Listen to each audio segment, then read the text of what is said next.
Wyobraź sobie, że budzisz się przed świtem w małej drewnianej chacie gdzieś na Mazowszu albo w Galicji. Na zewnątrz panuje mróz, który potrafi zejść do 20 stopni poniżej zera. Okna są szczelnie zamarznięte.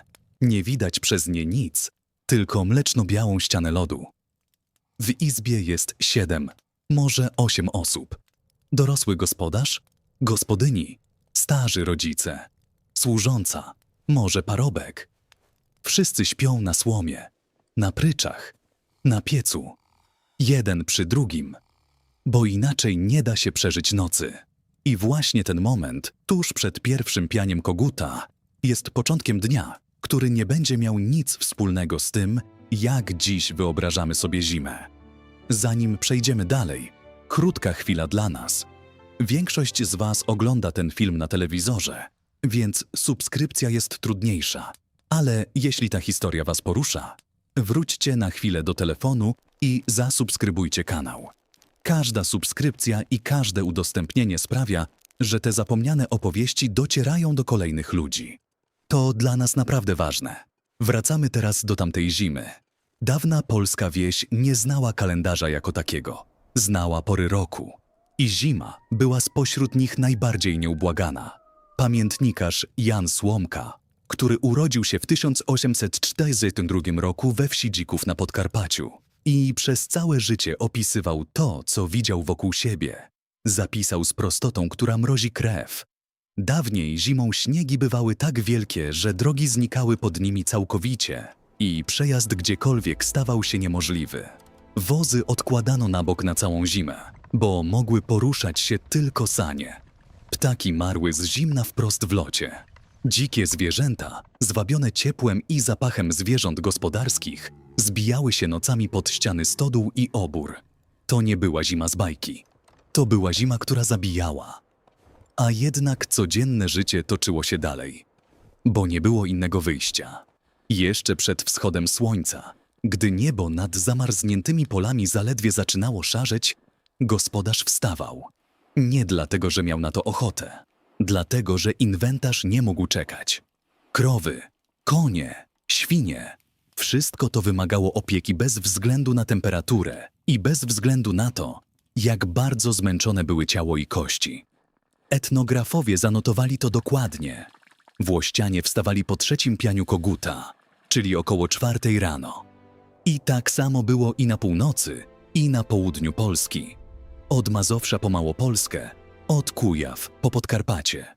Gospodarz wychodził do obory i stajni, zadawał paszę, sprawdzał, czy żadne ze zwierząt nie choruje, czy woda w korycie nie zamarzła przez noc.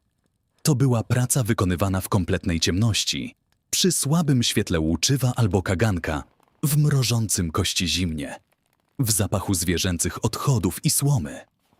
Mało kto wie, że zimą zwierzęta często trzymano bezpośrednio w izbie. Szczególnie wtedy, gdy mrozy stawały się naprawdę mordercze.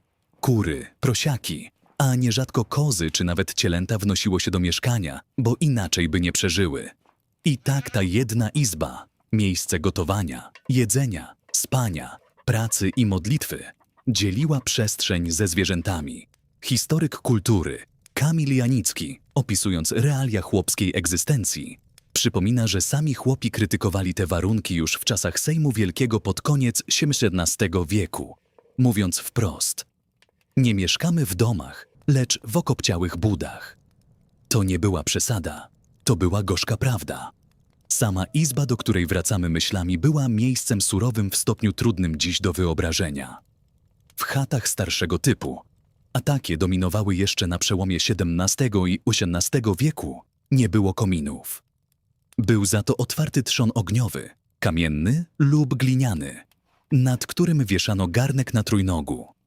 Dym z paleniska unosił się powoli przez izbę, snuł się pod niskim powałą i odprowadzany był przez specjalne otwory dymnikowe w słomianym dachu. Chata była czarna od sadzy, belki sufitu lśniły od sięgającego tam dymu jak smoła. Oczy pieczono, oddychało się ciężko. Taki dom nazywano chatą kurną, a na Mazowszu mówiono po prostu chata dymna. Nawet kiedy kominy stały się bardziej powszechne, co następowało stopniowo w ciągu XVIII i XIX wieku. Ogrzewanie izby zimą pozostawało poważnym problemem. Etnograf Seweryn Udziela, badający życie wsi w powiecie ropczyckim w Galicji, opisał ten mechanizm z niezwykłą precyzją. Rano rozpalano ogień na nalepie, gotowano jedzenie dla ludzi i bydła na cały dzień, a potem komin zatykano. Problem polegał na tym, że komin był szeroki, a chata niska i przez otwarte palenisko całe ciepło uciekało w górę. Izba ogrzewała się dopiero wtedy, gdy po zakończeniu gotowania wkładano węgle do pieca i grzano go przez niemal 2 godziny. W efekcie naprawdę ciepło robiło się w izbie dopiero około południa. Całe przedpołudnie spędzano w lodowatej przestrzeni, walcząc o każdy stopień ciepła. Przygotowania do zimy zaczynały się już jesienią i były niezwykle poważnym przedsięwzięciem. Jedną z najbardziej charakterystycznych praktyk było tak zwane gacenie chałup. Obkładanie ścian domostwa od zewnątrz materiałami izolacyjnymi. Oskar Kolberg, ojciec polskiej etnografii, który przez całe życie jeździł po polskich wsiach i skrupulatnie zapisywał to, co widział i słyszał, opisał tę praktykę dokładnie. Wzdłuż zewnętrznych ścian wbijano tyki w ziemię, tworząc coś w rodzaju palisady, a przestrzeń między nią a ścianą wypełniano suchymi liśćmi, gałązkami, perzem. Na strychach wysypywano suche liście, które przez warstwy desek chroniły izbę przed zimnem. Wiosną to ogacenie służyło jako opał. Nic się nie marnowało. Żadnego surowca, żadnej gałązki, żadnego liścia. Ale nawet te środki ostrożności nie zawsze wystarczały. Mróz potrafił zwyciężyć. Kiedy gospodarz kończył poranne oporządzanie zwierząt i wracał do izby, gospodyni miała już za sobą swoje pierwsze obowiązki. Przynosiła wodę ze studni, jedynej, bo na wsi najczęściej była tylko jedna wspólna studnia dla całej wioski. Myła naczynia, wynosiła gnój spod krowy, zaczynała gotować śniadanie. Jadłospis zimowy był surowy. Kluski, bryja z mlekiem, ewentualnie resztki wczorajszej strawy. Profesor Napoleon Cybulski, który w 1894 roku badał żywienie chłopów galicyjskich, odnotował coś zaskakującego. Z powodu krótkości dnia zimowego w niektórych miejscowościach chłopi nie jadali w ogóle obiadu. Przesuwali śniadanie nieco do przodu, a wieczerze nieco do tyłu. I to były 2 główne posiłki całego dnia. 2 posiłki przy pracy fizycznej, która zaczynała się przed 4 rano. To, co lądowało na stole zimą, było jeszcze uboższe niż przez resztę roku. Krowy dawały zimą znacznie mniej mleka, bo i paszy było mniej. Nie było więc serów. Na stole dominowały ziemniaki, kiszona kapusta i suche strączki, groch, fasola, bób. W bogatszych domach na przełomie listopada i grudnia odbywało się świniobicie. I to był czas, gdy przez kilka tygodni na stole pojawiała się wieprzowina, sadło, kiełbasa wędzona na zimno i gorąco, kaszanka. Ale potem znów wracała monotonia gotowanego grochu i ziemniaków z kapustą. Mąki czy chleba nie było w bród. Każdy bochenek był efektem ciężkiej pracy i starannie zaplanowanego zapasu ziarna. A o ziarno trzeba było zadbać już wcześniej. Jednym z najważniejszych zajęć zimowych dla mężczyzn było młócenie zboża. Przez całe lato i jesień zwożono do stodoły snopy. Żyta, pszenicy, owsa, prosa. A zima była czasem, gdy przystępowano do wytrząsania z nich ziarna. Cepy, te proste drewniane narzędzia z elastycznym bijadłem, były instrumentem tej pracy. Jan Świętek, badacz kultury ludu nadrabskiego z okolic Bochni, opisał tę pracę z etnograficzną dokładnością. We 2, 3, a czasem we 4 wchodzono na klepisko w stodole. Układano snopy i rytmicznie uderzano w nie cepami z obydwu stron. Potem snopy przewracano, rozwiązywano, rozciągano i bito ponownie. Pracę powtarzano, dopóki z kłosów nie przestawało wylatywać ziarno. To była praca głośna, jednostajna, wyczerpująca i trwała wiele godzin dziennie przez całą zimę. W lesie też była robota. Mężczyźni wychodzili ścinać drzewa, zbierać drewno na opał, przywozić gałęzie sankami, jeśli las należał do dworu, a większość lasów należała. Chłopi pracowali w nim w ramach powinności lub w zamian za prawo do zbierania chrustu. Najbiedniejsi, tak zwani komornicy i chałupnicy, ludzie bez własnej ziemi, mieszkający kątem u innych lub posiadający jedynie chatę bez pola, zimą mogli w pańskim lesie zbierać chrust, a w naprawdę tęgi mróz pozwalano im nawet na grubsze gałęzie. Ale to prawo miało swoją cenę. Trzeba je było odpracować wiosną. Nic na darmo. Żadna łaska nie była bezinteresowna. Tymczasem kobiety miały swój własny, niekończący się świat obowiązków.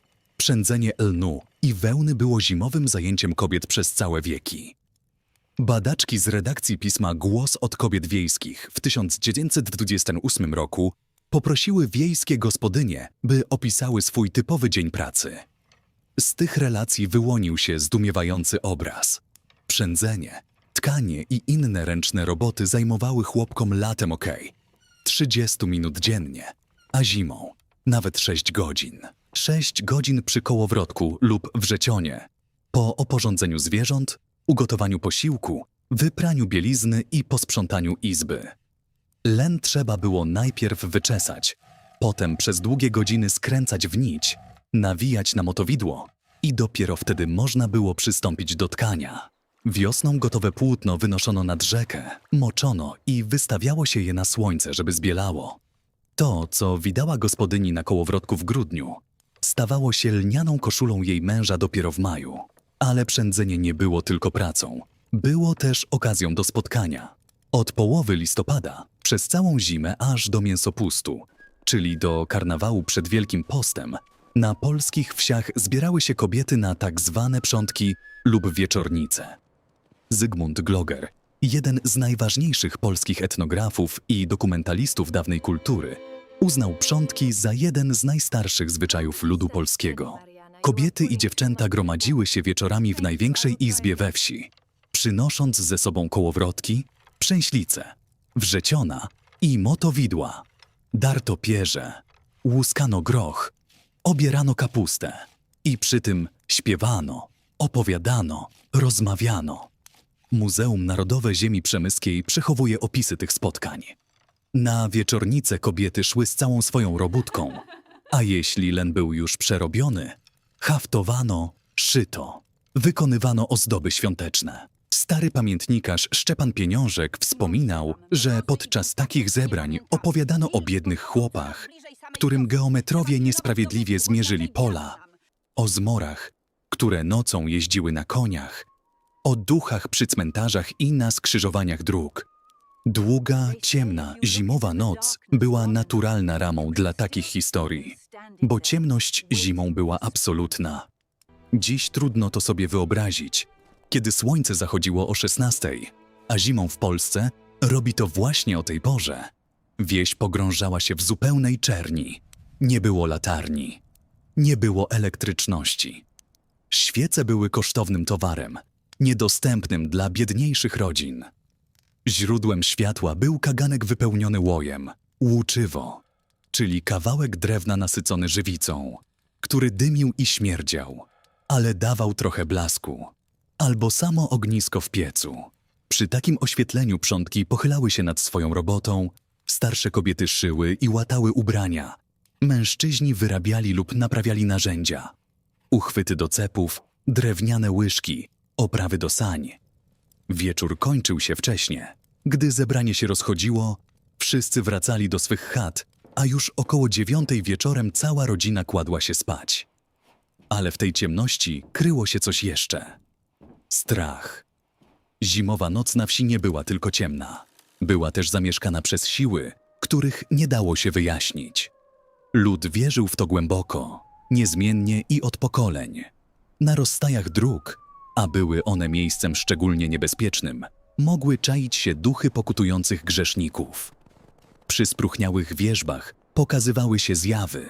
Nad bagnami i łąkami latały błędne ogniki, które w wierzeniach ludowych utożsamiano z duszami geometrów, którzy za życia nieuczciwie mierzyli grunty i teraz po śmierci muszą chodzić po miedzach i mierzyć je na nowo.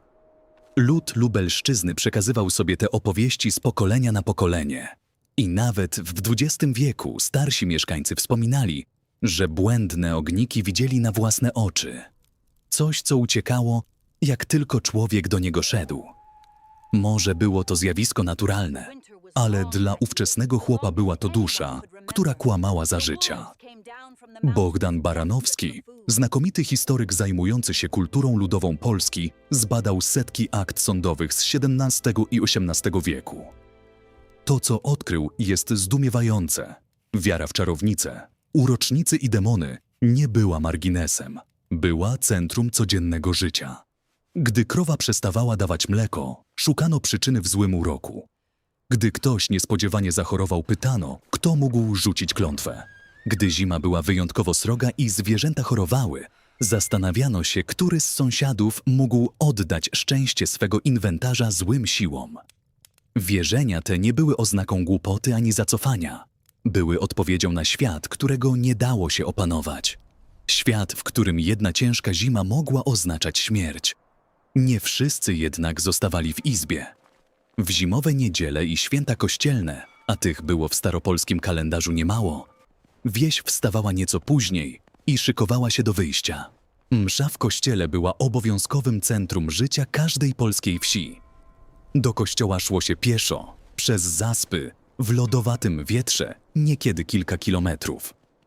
Kościół drewniany, a takie dominowały na polskiej wsi przez wieki, był nie tylko miejscem kultu, ale też centrum wspólnoty.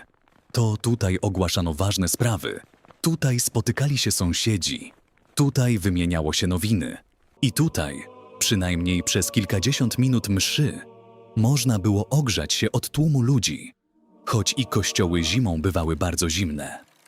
W Muzeum Wsi Mazowieckiej w Sierpcu, jednym z największych i najbardziej autentycznych skansenów w Polsce, stoi do dziś drewniany kościółek z XVIII wieku, sprowadzony z pobliskiej wsi Drążdżewo.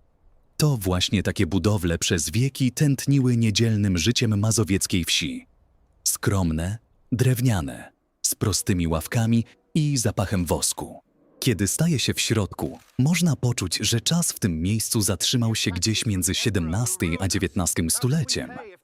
Droga do kościoła i z powrotem była też okazją do kontaktu z szerszym światem. Na wsi wiedziano o sobie niemal wszystko, ale wiedziano też, co dzieje się w okolicznych wioskach. Zimą, gdy drogi były lepsze na saniach niż na kołach, podróżowało się więcej. Sanie były zimowym środkiem transportu i jedynym realnie możliwym w głębokim śniegu. Jan Słomka pisał, że dawniej sanie były nieodzownym elementem wyposażenia każdego gospodarstwa, a to, że w jego czasach zaczęły zanikać, było oznaką ocieplenia klimatu, które już wtedy obserwowano. Wtedy zimy były inaczej surowe. Po powrocie z kościoła lub po zakończeniu prac w lesie, mężczyźni zajmowali się naprawami sprzętu. Zima była jedynym czasem, gdy można było poprawić sanie, wzmocnić jarzma, zreperować narzędzia rolnicze, które przez letni sezon się zużyły. Pracowano powoli, uważnie, przy słabym blasku łuczywa lub paleniska. To była praca, która wymagała umiejętności. Każdy chłop musiał być trochę cieślą, trochę kołodziejem, trochę rymarzem, bo nie było komu płacić za usługi. W miasteczkach i przy niektórych wsiach działali kowale i karczmarz dwie postaci, które zimą odgrywały szczególną rolę. Kuźnia była jednym z nielicznych miejsc, gdzie można było pracować mimo mrozu, bo piec kowalski dawał niezwykłe ciepło. Mężczyźni chętnie zachodząc do kuźni nie tylko po naprawę narzędzi, ale też po chwilę ciepła i rozmowy. Karczma zaś, zazwyczaj dzierżawiona przez Żyda, bo szlachta chętnie oddawała ją w dzierżawę, była zimą miejscem towarzyskim, rozgrzewającym i niebezpiecznym zarazem.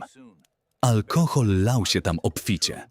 Okowita, wódka zbożowa lub ziemniaczana, zależnie od regionu, była towarem dostępnym, tanim i niezwykle popularnym. Historycy podkreślają, że alkoholizm był na polskiej wsi XIX wieku problemem poważnym i powszechnym. Chłop, który wieczorem szedł do karczmy, nie zawsze wracał z pieniędzmi, które miał ze sobą. Ale wróćmy do izby, bo tam rozgrywało się to, co najważniejsze. Wieczór zimowy był czasem bliskości, której dziś często nam brakuje. Cała rodzina skupiona w jednej izbie. przy jednym ogniu. To brzmi jak idylla, ale nią nie było. Było ciasno, było brudno, było głośno od kaszlu, który zimą nie opuszczał nikogo. Choroby układu oddechowego, kaszel, zapalenie płuc, gruźlica zbierały zimą największe żniwo. Nie było lekarstw. Był zielarz lub znachorka. Był ksiądz z olejem świętym. Była modlitwa i wiara, że wiosna przyniesie ulgę. Niekiedy przynosiła, niekiedy nie. A jednak wieczór miał swój urok. Kiedy ogień w piecu cieszył, kiedy kotliki z zupą parzyły palce, kiedy stara gospodyni darła pierze obok rozpalającej się młodej synowej, a gospodarz naprawiał homonto przy świetle kaganka, coś się tam działo. Coś, co było prawdziwą tkanką życia. Opowiadano sobie bajki, śpiewano. Mężczyźni nucili pieśni, które znali od dziecka. Starzy opowiadali o dawnych czasach, o wojnach, które pamiętali lub o których słyszeli od swoich ojców. Na wschodzie Mazowsza i Podlasiu, wzdłuż Bugu, krążyły opowieści o zbójcach, o szlachcicu, który sprzedał duszę diabłu, o krakowiakach, którzy potrafili zatrzymać burzę zaklęciem. Każda wieś miała swoje własne opowieści i każda wieś strzegła ich jak skarbu. Muzeum Etnograficzne w Krakowie przechowuje dziś setki takich historii, zebranych przez etnografów na przełomie XIX i XX wieku. Gdy się je czyta, słyszy się głosy tamtych ludzi z zadziwiającą wyrazistością. Seweryn Udziela, Oskar Kolberg, Jan Słomka. Każdy z nich zostawił nam skrawki tamtego świata. Skrzętnie zanotowane nim znikły bezpowrotnie. Było jeszcze jedno zimowe zajęcie, o którym mało kto dzisiaj pamięta. Darcie pierza, skubaczki lub pierzarki było zbiorowym rytuałem, który łączył kobiety całej wsi przez długie zimowe wieczory. Zbierano się w domu, gdzie izba była największa. Każda przynosiła swoją część, gęsi lub kacze pierze, i wspólnie darto je, oddzielając puch od twardych łodyżek. To była praca monotonna, ale przy rozmowie i śpiewie mijała szybko. Kiedy skubanie dobiegało końca, urządzano małą ucztę. Coś dobrego do zjedzenia, trochę tańców lub piosenek. To był przedsmak karnawału, ciepłe ognisko wśród zimnej nocy. Córki czekały na te wieczory z niecierpliwością, bo przychodzili też kawalerowie. Skubaczki były miejscem zalotów, pierwszych spojrzeń, pierwszych rozmów prowadzonych niby przy okazji, a naprawdę bardzo celowo. Matki obserwowały, ojcowie oceniali i nieraz właśnie przy wspólnym darciu pierza zawiązywała się nić, która prowadziła potem do zaręczyn i wesela wiosną. Każdy sezon miał swoją logikę, a skansen w Kolbuszowej, Muzeum Kultury Ludowej, które swoim bogactwem zabudowań oddaje realia życia lasowiaków i rzeszowiaków, prezentuje dziś te izby takie, jakimi były. Z niskim pułapem, z piecem zajmującym połowę pomieszczenia, z prymitywnymi meblami, z drewnianymi łyżkami i glinianymi garnkami. Stojąc w środku takiej chaty, można bez wysiłku wyobrazić sobie, jak zima panowała nad tym miejscem przez 5 długich miesięcy. A 5 miesięcy to nie metafora. Zima w Polsce, w dawnych wiekach, zaczynała się wraz z pierwszymi przymrozkami po wszystkich świętych i trwała nierzadko do marca, a w górach i na Podlasiu do kwietnia. Przez całe 5 miesięcy ziemia była martwa. Nie było nic do siania, nic do zbierania. Był tylko inwentarz, była izba, był ogień i była robota, którą można było wykonywać w środku. I właśnie ta długa nieobecność słońca kształtowała całą kulturę. Długie zimowe wieczory były czasem, gdy powstawały legendy, gdy utrwalały się przesądy, gdy kobiety uczyły córki rzemiosła, a mężczyźni przekazywali synom wiedzę o pracy w lesie i na polu. Cały świat wartości i wierzeń, który dziś historycy i etnografowie nazywają kulturą ludową, tworzył się właśnie zimą. Przy gasnącym ogniu, przy warczącym kołowrotku, przy brzmieniu cepów w stodole. Były też dni, gdy zima pozwalała sobie na chwilę wytchnienia, gdy mróz twardniał po cieplejszym dniu i lód na rzece robił się gruby i pewny, mężczyźni chodzili łowić ryby przez przerębel. Na Mazurach, ale i na Mazowszu i nad Bugiem Wszędzie tam, gdzie były rzeki i jeziora, zimowe łowienie ryb było ważnym uzupełnieniem diety. Szczupak, okoń, płoć, zamrożone niemal natychmiast po wyłowieniu, trafiały potem do garnka. To było dodatkowe, cenne białko w diecie, która przez resztę zimy opierała się głównie na roślinach strączkowych i zbożu. Ale była też zwykła, cicha przyjemność zimy. Sanki. Mężczyźni i kobiety jeździli na saniach nie tylko z konieczności. Bywało, że wyjazd do sąsiedniej wsi był też pretekstem do zabawy. Głośne, dzwoniące dzwonki przy chomoncie konia, skrzyp sań na śniegu, mróz tnący w twarz i śmiech – to też była zima. Niekoniecznie tylko jej ciężar. Ale żaden z tych obrazów nie byłby pełny bez refleksji nad tym, co działo się w głębi tej izby, za zamkniętymi drzwiami, w lutowym mroku. Choroba była stałym gościem zimowej chaty. Kaszel przechodzi z człowieka na człowieka w zamkniętej przestrzeni błyskawicznie. Tam, gdzie 7 albo 8 osób spało w jednej izbie, jeden chory oznaczał rychłe zachorowanie wszystkich. Nie było w wiosce lekarza. Był znachor, była babka ziołarka, był ksiądz. Leczono ziołami, lipą na gorączkę, rumiankiem na bóle brzucha, majerankiem na kaszel. Okadzano chorą izbę dymem ze świętych ziół. Wieszano nad drzwiami poświęcone ziele. Modlono się i czekano. Zimowe śmierci były częstsze niż o każdej innej porze roku. Starcy, którym zimno nie dawało ulgi, umierali cicho na piecu, otoczeni rodziną. Niemowlęta, które nie miały szans w takim środowisku, odchodziły po cichu. Pogrzeby zimą były trudne. Zamarznięta ziemia nie dawała się łatwo kopać, więc ciało często czekało kilka dni na pochówek. To był jeden z najbardziej dramatycznych aspektów zimowego życia na wsi. I jeden z tych, o których historyczne źródła mówią najmniej, bo był zbyt powszechny, by go opisywać. I mimo to, i tu tkwi coś nieoczekiwanego, ludzie na tę zimę czekali. Czekali na jej ciszę, która przychodziła po letnim szalenim pracy w polu.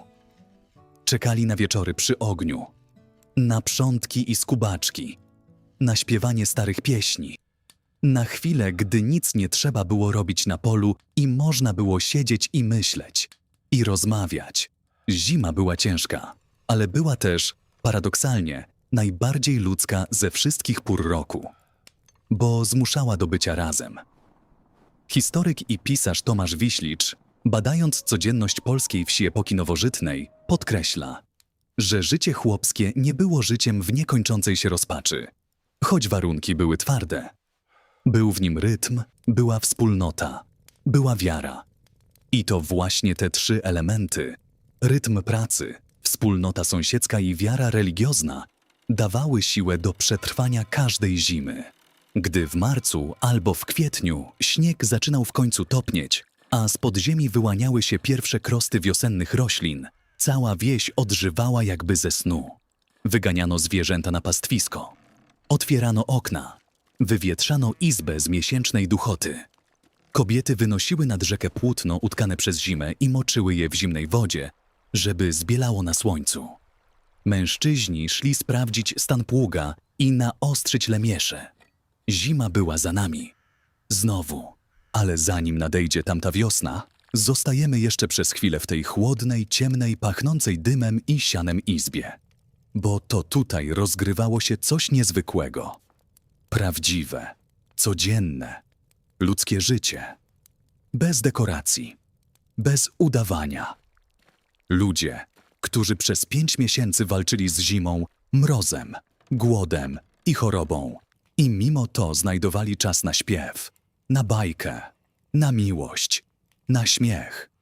Historia Polski nie żyje tylko na zamkach i polach bitew. Żyje w tych zamarniętych oknach, w dymie snującym się pod pułapem, w kołowrotku warczącym przy kaganu i w cepach bijących o klepisko o świcie.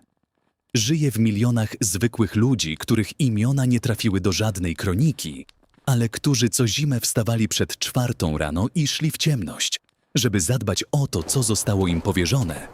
To ich Polska i trochę nasza. A za tą zimą czeka kolejna opowieść. O tym, jak na polskiej wsi wyglądały targi, jarmarki i handel. O zapomnianym świecie rzemieślników wędrownych i przekupniów, którzy łączyli ze sobą dziesiątki odizolowanych wiosek. Ten świat istniał tuż obok i czeka na odkrycie.